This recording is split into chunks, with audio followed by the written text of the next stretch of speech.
हमने सेवाकालीन अध्यापक शिक्षा के बारे में अध्ययन किया था। अब हम शिक्षा के अभिकरण के बारे में अध्ययन करेंगे।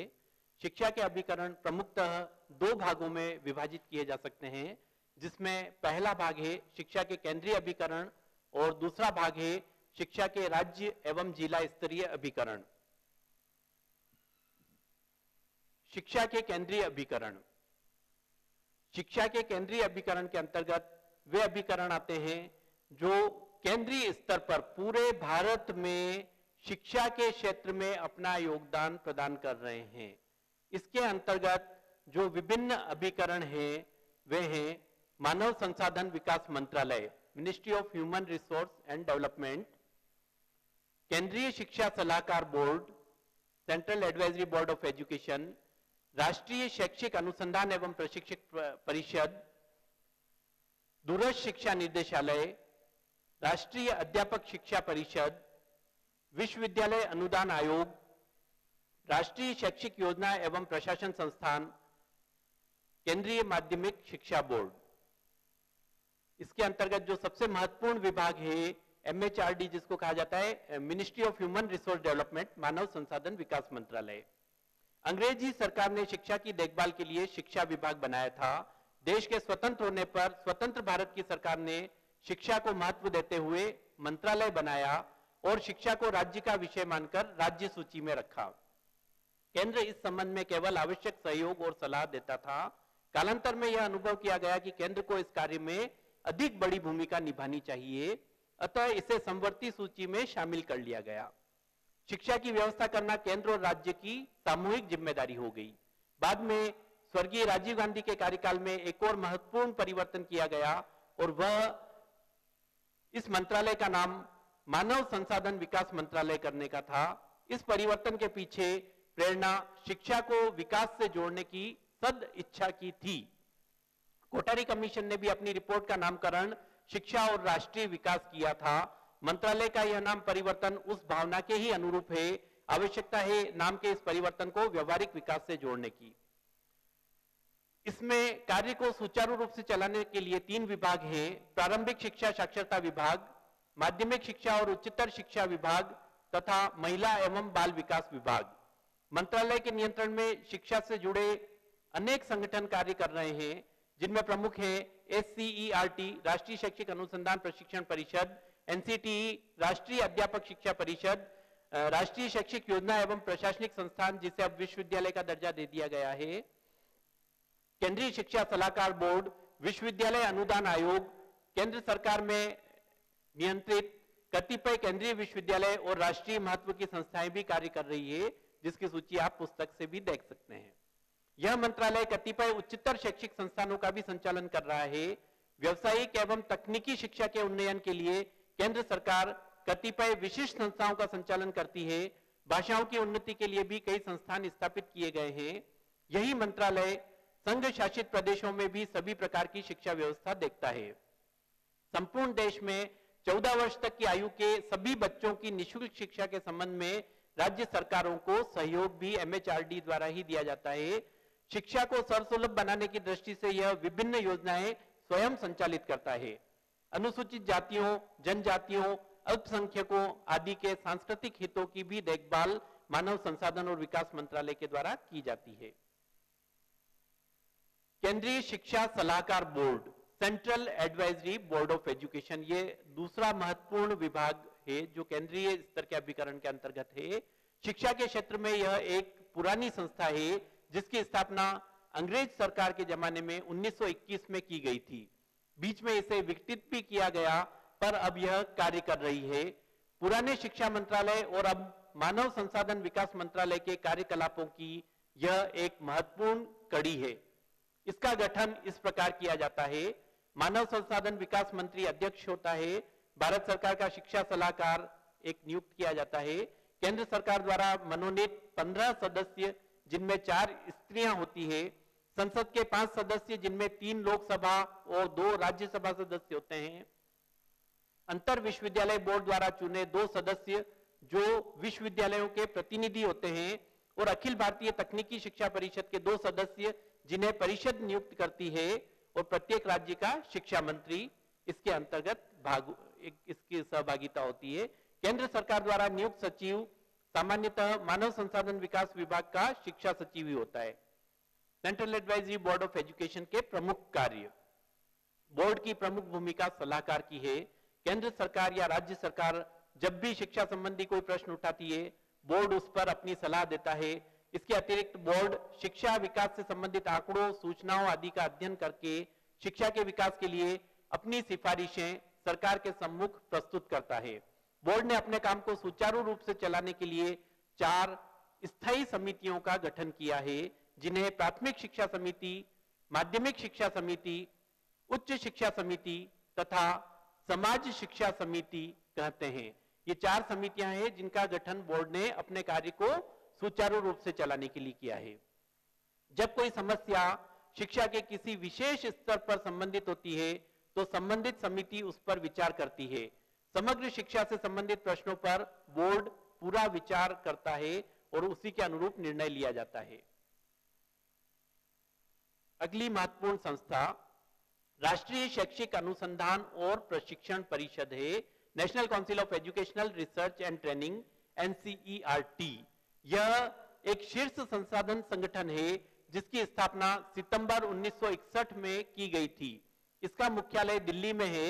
यह परिषद केंद्र और राज्य सरकारों को स्कूली शिक्षा से संबंधित शैक्षिक विषयों पर सहायता और सलाह देती है। परिषद का पूरा खर्च भारत सरकार द्वारा उठाया जाता है। परिषद एक स्वायत्त संगठन, ऑटोनोमस बॉडी है, जिसके निर्देशक की नियुक्ति भारत सरकार द्वारा की जाती है। यह निर्देशक परिषद की गतिविधियों के लिए मुख्य रूप से जिम्मेदार होता है। परिषद के अन्य सदस्य, जिनमें भारत सरकार का शिक्षा सलाहकार, विश्वविद्यालय अनुदान आयोग का अध्यक्ष, दिल्ली विश्वविद्यालय का कुलपति, प्रत्येक राज्य सरकार के एक प्रतिनिधि और भारत सरकार द्वारा मनोनीत 12 सदस्य होते हैं। यह परिषद वस्तुतः भारत सरकार के मानव संसाधन विकास मंत्रालय के विद्यालय शिक्षा खंड के रूप में कार्य करती है। यह विद्यालय शिक्षा से संबंधित नीतियों और कार्यक्रम को तैयार करके उनके क्रियान्वयन में महत्वपूर्ण भूमिका निभाती है। इस दृष्टि से यह परिषद विद्यालय शिक्षा से संबंधित अध्ययन, अनुसंधान एवं सर्वेक्षण करती है, विद्यालय शिक्षकों के लिए उन्नत स्तर पर प्रशिक्षण की व्यवस्था करती है, शैक्षिक विस्तार सेवाओं को संगठित करती है, विद्यालयों में उन्नत शैक्षिक प्रविधियों एवं व्यवहारों को लागू करती है, विद्यालय शिक्षा से संबंधित सभी मामलों में विचारों तथा सूचनाओं के लिए निकासी गृह के रूप में कार्य करती है।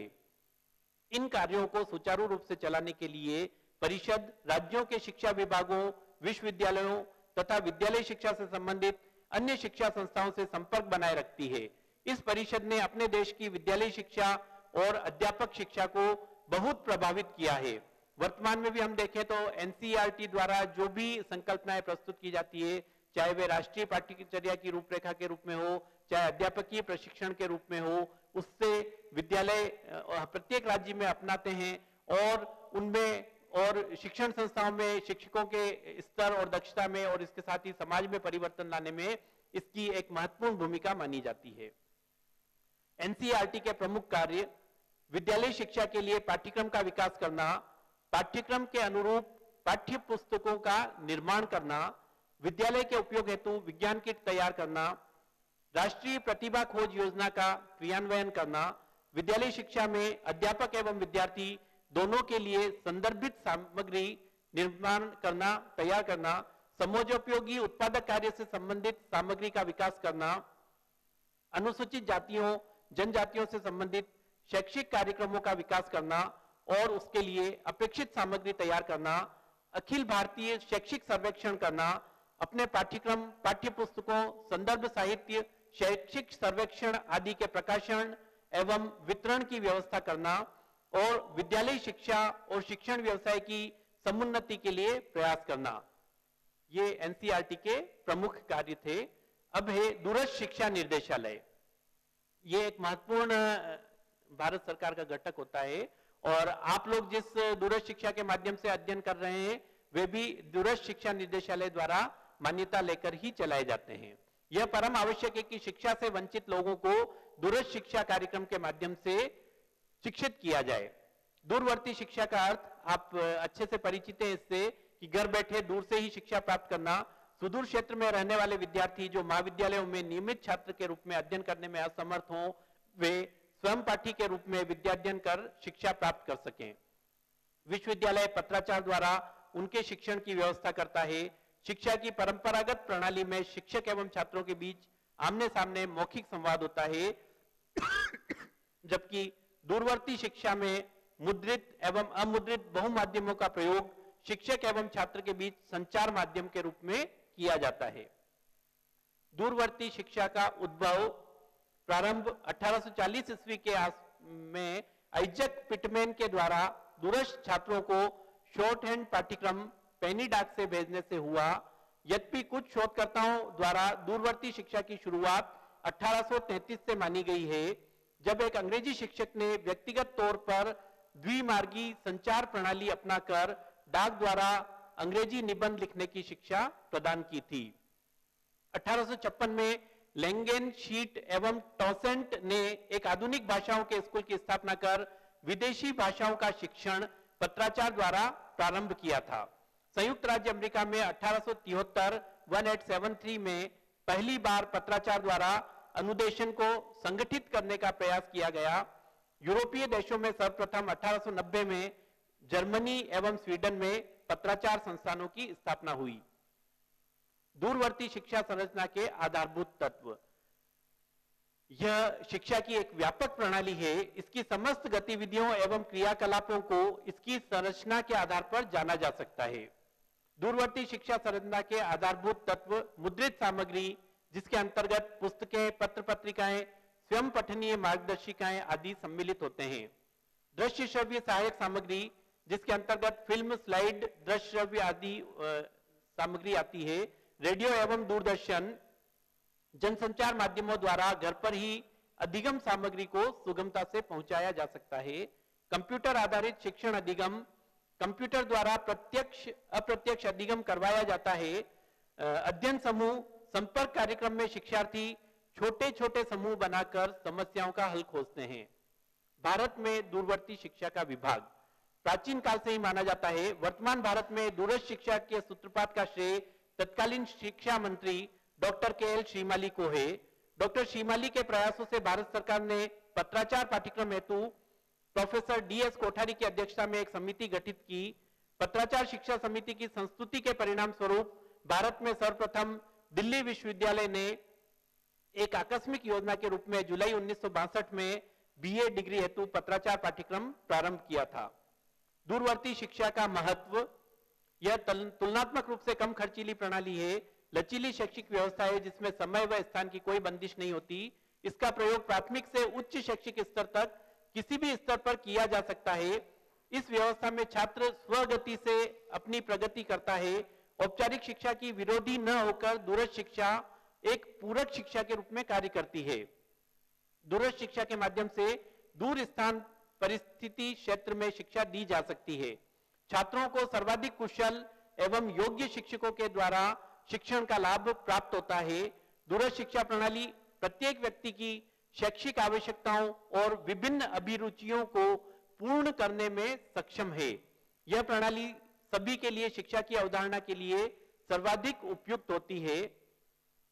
इस व्यवस्था का लाभ ऐसे सभी शिक्षार्थियों को प्राप्त हो जाता है जो किसी कारणवश औपचारिक शिक्षा का लाभ नहीं उठा पाए हैं या किसी व्यवसाय में कार्यरत हैं। उन्हें शिक्षा प्राप्त करने के लिए कहीं अन्य स्थान पर नहीं जाना पड़ता है। दूरवर्ती शिक्षा के जो महत्वपूर्ण उद्देश्य हैं उसके साथ ही कुछ उनकी समस्याएं भी है जो निम्नलिखित हैं। पहला, योग्य दूरवर्ती शिक्षकों की पहचान की समस्या। क्योंकि दूरस्थ शिक्षा में जो विद्यार्थी होते हैं वे दूर घर बैठे शिक्षा प्राप्त करते हैं, तो उनका किसी ऐसे योग्य व्यक्ति से जो उनकी समस्याओं का समाधान समुचित और ठीक प्रकार से कर सके, ठीक से संपर्क नहीं हो पाता है। यह दूरवर्ती शिक्षा की एक महत्वपूर्ण समस्या मानी जाती है। जबकि नियमित अध्ययन में विद्यार्थी शिक्षक के प्रतिदिन संपर्क में आता है और अपनी समस्याओं का सही और उचित समाधान प्राप्त कर सकता है। यह व्यवस्था दूरवर्ती शिक्षा में सामान्यतः उपलब्ध नहीं हो पाती है। अतः यह दूरवर्ती शिक्षक जो शिक्षा के क्षेत्र में आने वाली समस्याओं को दूर करने का प्रयास करते हैं, उनका और जो विद्यार्थी दूरवर्ती शिक्षा के माध्यम से शिक्षा प्राप्त कर रहे हैं उनका सामंजस्य स्थापित करना भी एक प्रमुख समस्या है। अभिप्रेरणा की समस्या, दूरवर्ती छात्रों को मोटिवेशन के रूप में शिक्षक क्योंकि उनके नियमित संपर्क में नहीं है तो कोई उनको अभिप्रेरित करे न कर पाए, यह एक प्रमुख समस्या के रूप में है। पृथकता की समस्या, सामान्यतः दूरवर्ती शिक्षा से अध्ययन करने वाले लोग अपने आप को सामान्य समाज से पृथक समझते हुए अध्ययन कार्य करते हैं और उनका समाज से एक दुराव अलगाव भी हो जाता है। इस कारण यह एक दूरवर्ती शिक्षा की प्रमुख समस्या के रूप में आ रहा है कि उन शिक्षा को प्राप्त करके विद्यार्थी समाज में ठीक प्रकार से समायोजित नहीं हो पाता है तथा अपना कार्य पूर्ण दक्षता से और पूर्ण श्रेष्ठता से नहीं कर पाता है। अध्ययन कौशलों की समस्या, अध्ययन कौशलों को विकसित करना एक प्रायोगिक कार्य है और दूरवर्ती शिक्षा के माध्यम से दूरवर्ती घर पर बैठे हुए शिक्षार्थी अगर चाहे कि वह अध्ययन कौशलों को विकसित कर सके तो यह सामान्य प्रक्रिया में कदापि संभव नहीं है। अगला महत्वपूर्ण जो संस्थान है केंद्रीय स्तर का अभिकरण वह है राष्ट्रीय अध्यापक शिक्षा परिषद, जो कि केंद्रीय स्तर पर सभी शिक्षक प्रशिक्षण संस्थाओं को मान्यता प्रदान करने से लेके उनके संचालन तथा उनकी गतिविधियों पर नियंत्रण का कार्य करता है। राष्ट्रीय अध्यापक शिक्षा परिषद की संकल्पना राष्ट्रीय शैक्षिक अनुसंधान एवं प्रशिक्षण परिषद के अध्यापक शिक्षा विभाग में 1973 में की गई थी, जिसके द्वारा अध्यापक शिक्षा के क्षेत्र में अनेक प्रकार के सुधार लाए गए। इस प्रकोष्ठ ने एक पाठ्यक्रम की रूपरेखा तैयार की थी जिस पर देश के अनेक विश्वविद्यालयों एवं प्रशिक्षण महाविद्यालयों में विस्तार से चर्चा हुई थी। उस समय से लगातार अध्यापक शिक्षक यह प्रयास कर रहे थे कि अध्यापक शिक्षा की राष्ट्रीय परिषद, Indian council of technical education, bar council of India तथा अखिल भारतीय मेडिकल काउंसिल के समान अधिकार संपन्न हो। सौभाग्य से शिक्षक प्रशिक्षकों का यह प्रयास सार्थक सिद्ध हुआ। सन 1993 में अपने 73वें संविधान संशोधन अधिनियम के रूप में भारतीय संसद ने राष्ट्रीय अध्यापक शिक्षा परिषद act, national council for teacher education act पारित किया। एनसीटीई के प्रमुख कार्य, अध्यापक शिक्षा संस्थाओं को मान्यता प्रदान करना, नए संस्थान खोलने के लिए दिशा निर्देश प्रस्तुत करना, अध्यापक शिक्षा में प्रगति में समन्वय स्थापित करना, विशिष्ट पाठ्यक्रमों के संचालन को प्रोत्साहित, अनुमोदित एवं विकसित करना, शिक्षक गणों के मानदंड निर्धारित करना, परीक्षा के मानदंड एवं इसकी प्रणालियों को नियोजित करना, शुल्क के विषय में दिशा निर्देश प्रदान करना, अध्यापक शिक्षा के विभिन्न क्षेत्रों में नवाचार एवं शोध को प्रोत्साहित करना, मानकों के अनुपालन को सुनिश्चित करने के लिए समय समय पर संस्थाओं का निरीक्षण करना, मान्यता प्राप्त संस्थाओं के उत्तरदायित्व को सुनिश्चित करने के लिए मूल्यांकन प्रणाली को विकसित करना, अध्यापक शिक्षा के व्यवसायीकरण को रोकने के लिए कारगर कदम उठाना। एनसीटीई के प्रमुख कार्य को देखते हुए इसकी भूमिका महत्वपूर्ण मानी जा सकती है। वर्तमान में एनसीटीई की अनुमति से ही सैकड़ों स्ववित्त पोषित अध्यापक प्रशिक्षण महाविद्यालय खुल गए हैं, जिनमें महाविद्यालय के प्रबंधन और प्राचार्य द्वारा निर्धारित शुल्क से कहीं अधिक शुल्क छात्राध्यापकों से वसूल करके मानकों का खुलेआम उल्लंघन किया जा रहा है। ऐसे प्रशिक्षण महाविद्यालयों में न तो एनसीटीई द्वारा निर्धारित योग्यताधारी प्राध्यापक रखे जाते हैं और न ही आवश्यक शिक्षण उपादानों का प्रबंध किया जाता है। कई ऐसे शिक्षण संस्थाएं भी देखने में आई है जहां एक कंप्यूटर ऑपरेटर या कोई भी व्यक्ति नहीं है और केवल वो प्रवेश की प्रक्रिया वहां कर दी जाती है और परीक्षा लेने की प्रक्रिया कर दी जाती है। किसी भी प्रकार का शिक्षा कार्य, प्रशिक्षण कार्य नहीं करवाया जाता है और वो संस्थाएं चल रही है और अयोग्य शिक्षकों को बीएड की डिग्री प्रदान करते हुए शिक्षण व्यवसाय में संलग्न कर रही है। ऐसे शिक्षक नियुक्त होने पर जब तक वे शिक्षा कार्य में संलग्न रहेंगे, अपने विद्यार्थियों के माध्यम से समाज और राष्ट्र का कितना बड़ा हित करेंगे, इसका आकलन करने वाला कोई नहीं है। एनसीटी की अनुमति से जो शिक्षक प्रशिक्षण संस्थान खुले हैं, उनको ठीक प्रकार से संचालित नहीं कर पाने के कारण हमें समाज में कई प्रकार की समस्याएं देखने में आ रही है। अध्यापक शिक्षा का पूर्णतया व्यवसायीकरण हो गया है, जो राष्ट्र के भविष्य के लिए भयावह चित्र प्रस्तुत करता है। वर्तमान में एनसीटी द्वारा बीएड प्रवक्ता पद के लिए योग्यता संबंधी नया नियम बनाया है, जिसमें बीएड सहित मास्टर डिग्री शिक्षक प्रशिक्षण संस्थाओं में शिक्षण करा सकता है, जिससे एमएड का कोई औचित्य नहीं रह जाता और शिक्षक शिक्षा के क्षेत्र में लगातार गिरावट आना स्वाभाविक है। राष्ट्रीय अध्यापक शिक्षा परिषद अध्यापक शिक्षा की गुणवत्ता के उन्नयन की दिशा में सार्थक प्रयास कर सकती है। यदि परिषद अध्यापक शिक्षा प्रदान कर रही संस्थाओं पर अपनी लगाम कस सके तो सुविधाहीन संस्थाओं को अध्यापक शिक्षा पाठ्यक्रम चलाने की अनुमति प्रदान न करे। राष्ट्रीय शिक्षक शिक्षा द्वारा निर्धारित मानदंडों को पूरा न करने वाले संस्थानों को तत्काल बंद करवाया जाना भी राष्ट्रीय हित में होगा। एनसीटी के लिए कुछ सुझाव है, जिसमें महत्वपूर्ण है कि उनमें भौतिक तथा मानवीय संसाधनों की उपलब्धता को सुनिश्चित किया जाए। केवल ये पैसा कमाने की संस्थाएं जरिया न बने तथा शिक्षकों के चयन सेवा शर्तों को विशेष रूप से एक सम्मानजनक अवस्था में लाया जाए और मान्यता प्राप्त करने से पूर्व राज्य और क्षेत्र की आवश्यकताओं को देखते हुए स्थितियों का आकलन कर ही शिक्षक प्रशिक्षण संस्थाओं को मान्यता प्रदान की जाए। अगली संस्था है विश्वविद्यालय अनुदान आयोग, जिसका गठन 1948 में किया गया था और सिफारिश पर 1953 में विश्वविद्यालय अनुदान आयोग की स्थापना की गई थी। विश्वविद्यालय शिक्षा आयोग के अंतर्गत स्थापित इस विश्वविद्यालय अनुदान आयोग में 1956 में संसद के अधिनियम के द्वारा वैधानिक संस्था की मान्यता प्रदान की गई।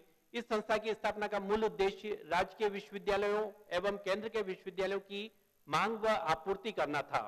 इसका महत्व शिक्षा अध्यापकों के साथ सभी शिक्षा के अध्ययन केंद्रों के लिए है। विश्वविद्यालय अनुदान आयोग विभिन्न विभागों में तथा उन्नत अध्ययन केंद्रों में सहायता प्रदान करता है। शैक्षिक तथा सांस्कृतिक विकास कार्यक्रमों के अंतर्गत पत्राचार एवं सतत शिक्षा केंद्रों के संचालन के लिए आर्थिक सहायता प्रदान करता है। सांस्कृतिक एवं शैक्षिक आदान प्रदान हेतु छात्रों व अध्यापकों को दक्षिण एशियाई व अन्य देशों में जाने की व्यवस्था करता है। अंतर्राष्ट्रीय छात्र एवं अद्वितीय वृत्तियों के वितरण में सहयोग एवं प्रबंध की तैयारी यूजीसी के सानिध्य में की जाती है। महाविद्यालय एवं विश्वविद्यालयों के संरचनात्मक सुधार हेतु केंद्र सरकार के द्वारा विविध पंचवर्षीय योजनाओं में यूजीसी के माध्यम से अनुदान दिया जाता है। अध्यापक शिक्षा समिति का गठन, जिसमें शोध अनुदान एवं उच्च अध्ययन केंद्रों की स्थापना है। इस आयोग में चेयरमैन, सचिव के अतिरिक्त 9 सदस्य होते हैं। 3 सदस्य विश्वविद्यालयों के कुलपति, 4 प्रसिद्ध शिक्षा मर्मज्ञ एवं 2 केंद्रीय सरकार के प्रतिनिधि होते हैं। विश्वविद्यालय अनुदान आयोग विश्वविद्यालयों के संबंध में दिशा निर्धारण एवं उनके कार्यों को गति प्रदान करने से संबंधित महत्वपूर्ण कार्य करता है, जिसमें शिक्षा और राष्ट्र के उद्देश्यों को हित में देखते हुए लगातार परिवर्तन किए जाते हैं। विश्वविद्यालय अनुदान आयोग के माध्यम से समस्त विश्वविद्यालयों को समय समय पर सहायता एवं दिशा निर्देश प्रदान किए जाते हैं, जिसकी अक्षरशः अनुपालना करना प्रत्येक विश्वविद्यालय के लिए अत्यंत आवश्यक है। राष्ट्रीय शैक्षिक योजना एवं प्रशासन संस्थान, जिसको वर्तमान में विश्वविद्यालय के स्तर का दर्जा दे दिया गया है, 1962 में यूनेस्को के सहयोग से दिल्ली में Asian institute of educational planning and administration की स्थापना की गई थी। यह 10 वर्षों के लिए करार था, जिससे पूरा होने पर भारत सरकार ने national staff college for educational planners and administrators नाम से अपने यहाँ स्थापित किया। 1979 में इसका नाम राष्ट्रीय शैक्षिक योजना एवं प्रशासन संस्थान रखा गया। वर्तमान में इसका नाम national university of educational planning and administration हो गया है। इसके कार्यों को व्यवस्थित करने के लिए कई विभाग बनाए हैं, जिनमें शिक्षा नीति विभाग, शिक्षा योजना विभाग, शैक्षिक प्रशासन विभाग, विद्यालय अनौपचारिक शिक्षा विभाग, शैक्षिक वित्त विभाग, उच्चतर शिक्षा विभाग तथा अंतरराष्ट्रीय विभाग बनाया गया है। जो यह संस्था है, इसके प्रमुख कार्य शिक्षा नियोजकों और शिक्षा प्रशासकों को प्रशिक्षण देना, अनुसंधान करना, परामर्शदात्री सेवाएं, नवाचारों का प्रसार, प्रकाशन एवं सहयोग। तो जो न्यूपा है, national university of educational administration and planning, ये एक महत्वपूर्ण कार्य कर रही है। केंद्रीय माध्यमिक शिक्षा board, central board of secondary education, 1952 में इसकी स्थापना की गई थी, जिसमें कई प्रकार से विद्यालय स्तर पर एक रूपता लाने तथा शिक्षा के क्षेत्र में पूरे राष्ट्र में सामंजस्य स्थापित करने से संबंधित कार्य किया जाता है। इसके प्रमुख कार्य केंद्रीय माध्यमिक शिक्षा बोर्ड से संबंधित माध्यमिक उच्च माध्यमिक विद्यालयों को मान्यता प्रदान करना, माध्यमिक उच्च माध्यमिक विद्यालयों की परीक्षा का संचालन करना, तकनीकी परीक्षाओं का संचालन करना, पाठ्यक्रम पाठ्यपुस्तकों का निर्माण करना, शिक्षण विधियों एवं मूल्यांकन कार्यक्रम का विकास करना, शारीरिक शिक्षा, व्यावसायिक पाठ्यक्रमों का विकास करना तथा पाठ्यक्रमों को कार्यानुभव से जोड़ना। बोर्ड अपने संबंध विद्यालयों के अध्यापकों के शैक्षिक उन्नयन के लिए समय समय पर अभिनवन पाठ्यक्रम एवं पुनश्चर्या पाठ्यक्रमों का भी आयोजन करता है।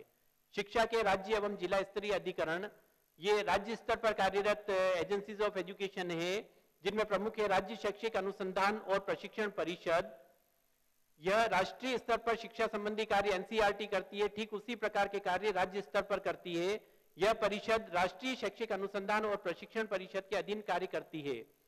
कार्य संचालन की दृष्टि से इसके विभाग है, उन्हें 8 भागों में बांटा गया है, जो मानविकी एवं समाज विभाग, विज्ञान गणित विभाग, शैक्षिक प्रशासन पर्यवेक्षण तथा योजना विभाग, भाषा अध्ययन विभाग, मनोविज्ञान विभाग, अध्यापक शिक्षा तथा पत्राचार विभाग, अनौपचारिक शिक्षा विभाग तथा शैक्षिक तकनीकी विभाग है।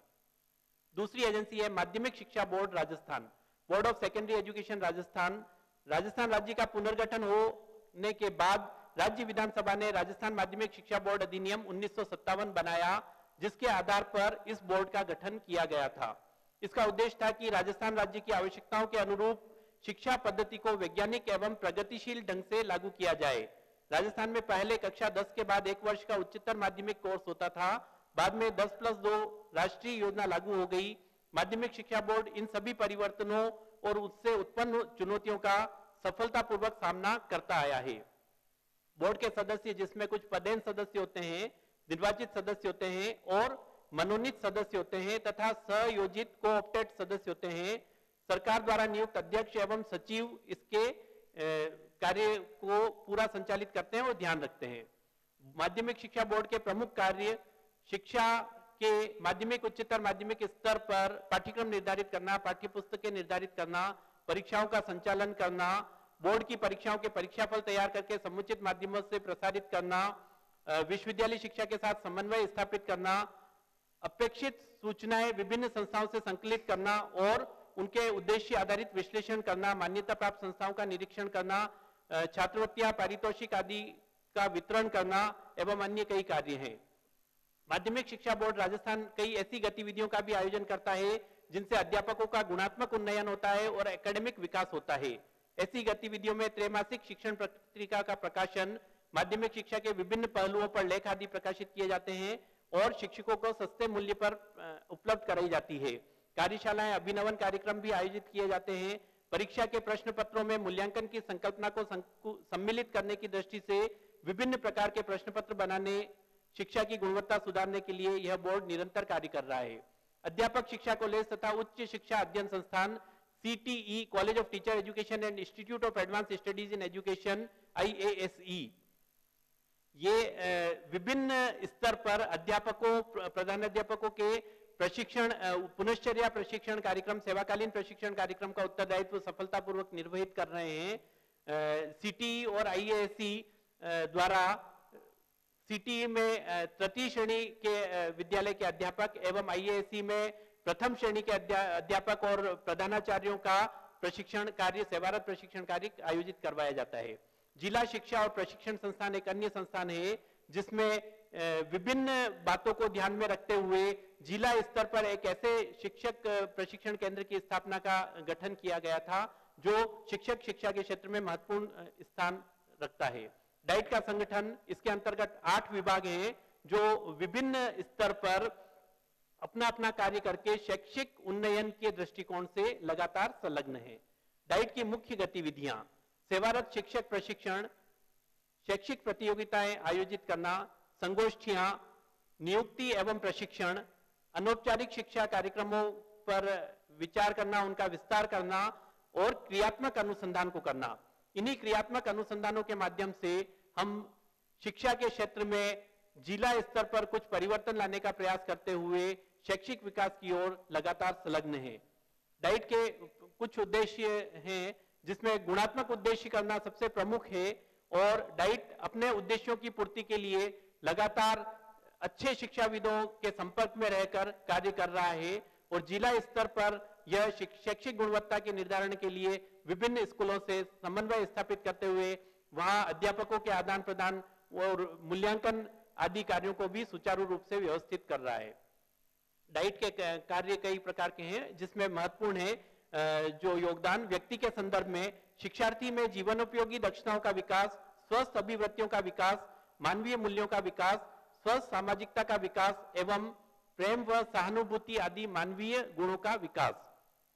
डाइट के जो सुधार हेतु समाज के संदर्भ में कुछ बातें हैं। समाज के हर व्यक्ति के लिए शैक्षिक सुविधाएं उपलब्ध कराना, सामाजिक अपेक्षाओं के अनुरूप शैक्षिक व्यवस्था उपलब्ध कराना, समाज व संस्कृति के प्रवाह को अपरिवर्तित बनाए रखने के लिए भावी राजनीति तैयार करना, समाज में कर्म संस्कृति को प्रतिष्ठित करना। जिला शिक्षा एवं प्रशिक्षण संस्थाओं से यह अपेक्षा की जाती है कि वे ग्राम शिक्षा समितियों के माध्यम से एक ऐसा वातावरण तैयार करें जिससे शिक्षा को मानव जीवन के अभिन्न अंग के रूप में स्वीकार किया जा सके तथा जनमानस में शिक्षा की अपरिहार्यता के प्रति एक स्थायी अभिवृत्ति विकसित हो सके।